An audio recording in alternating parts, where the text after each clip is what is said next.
السلام علیکم اسٹوڈنٹس، کیسے ہیں آپ لوگ؟ آج میں آپ کو حصہ گرامر کا کچھ کام کرواؤں گی۔ آج میں آپ کو بتاؤں گی مضمون اور ذو معنی الفاظ کے بارے میں۔ سب سے پہلے میں آپ کو مضمون کی تعریف بتاؤں گی، ٹھیک ہے؟ یہ کوسچن آپ کا جو ہے وہ بورڈ کے ایگزام میں بھی آ سکتا ہے کہ مضمون کا کیا معنی ہے اور اس کی تعریف لکھیں، تو آپ کو پتہ ہونا چاہیے، ٹھیک ہے؟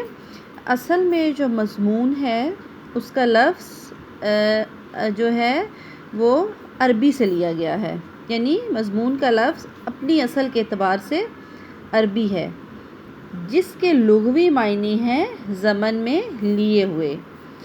کسی بھی مقررہ موضوع پر اپنے خیالات، جذبات، تاثرات کو جب آپ تحریری طور پر لکھتے ہیں، اور تحریری طور پر تحریر ہوتا ہے لکھنا، ٹھیک ہے؟ تحریر لکھنے کو ہی کہتے ہیں، یعنی جب آپ تحریری طور پر اظہار کرتے ہیں کسی بات کا تو وہ کیا ہوتا ہے؟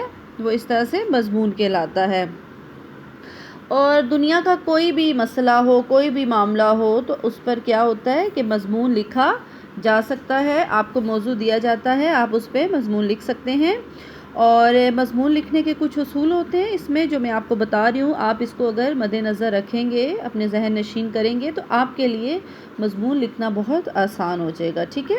مضمون لکھنے کی کیا ایک خاص ترتیب ہوتی ہے، اور سب سے پہلے کیا کیا جاتا ہے اس میں، یاد رکھیے گا، یہ میں آپ کو مضمون لکھنے کی ترتیب بتا رہی ہوں، اس کو ذہن میں رکھ کر آپ نے مضمون لکھنا ہے ہمیشہ۔ سب سے پہلے موضوع کا تعارف کروایا جاتا ہے، یعنی ہم جس موضوع پر لکھنا چاہ رہے ہوتے ہیں، جو موضوع ہمیں دیا گیا ہوتا ہے، ہم سب سے پہلے اس کا تعارف کرتے ہیں، پھر اس کی حمایت یا مخالفت میں دلائل دیے جاتے ہیں، یعنی پہلے ہم تعارف کروائیں گے، پھر ہم اس کی جو ہے وہ دلائل دیں گے۔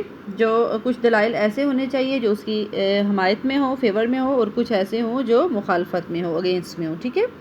پھر بحث کی جاتی ہے، اور آخر میں اس بحث کا نتیجہ پیش کیا جاتا ہے، ٹھیک ہے؟ نتیجہ ہمیشہ آخر میں، جیسے کہانی لکھتے ہیں نا تو ہم آخر میں نتیجہ لکھتے ہیں، اسی طرح ہی مضمون کا نتیجہ بھی آخر میں ہی لکھا جاتا ہے۔ مضمون عام طور پر مختصر ہوتا ہے، اور موضوع کے چیدہ پہلوؤں پر دلچسپ رائے میں اظہار خیال کیا جاتا ہے۔ کوشش کریں مضمون آپ مختصر لکھیں، ٹھیک ہے؟ اور خاص جو چیزیں ہیں اس میں ان کے بارے میں آپ اظہار خیال کریں۔ یوں تو مضمون کی کئی قسمیں ہیں، علمی، تاریخی، تنقیدی، سوانحائی، فلسفیانہ، سائنسی، اصلاحی، ادبی۔ تاہم ادب میں ہلکے پھلکے انداز میں لکھی گئی اس تحریر کو مضمون کہا جاتا ہے جس میں کہانی نہ ہو، خیالات، تاثرات اور جذبات ہوں۔